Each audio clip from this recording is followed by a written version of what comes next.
How to create a Discord guild tag. If you want to create a Discord guild tag, you first of all have to be in a guild and not just a server. Guild is a small exclusive server where people who regularly play games together collaborate, compete, and hang out. This feature is currently an experiment and only available to select number of servers. So if your server is currently in the experiment, you will see an option to convert your server as an in-app pop-up at the top left corner of your app. Tap on the check it out option to continue. Now choose the game you and your guild play together. Then select the play style of your guild. In the same way, complete the rest of the process to create your guild. Once your guild has been created, you want to head over to your server.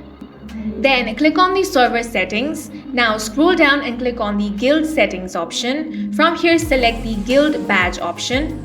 Now from here, you can edit or create a guild tag badge that members will wear all over Discord to rep your guild. Your guild tag can be a max of 4 characters. However, it is not unique and multiple guilds can have the same tag. Once you select a badge, you can change the color to either one of the preset color schemes or use the color picker to customize. And in this way, you can create a Discord guild tag. And that's it for this video. If you found it useful, make sure to hit the like button and subscribe for more videos like this.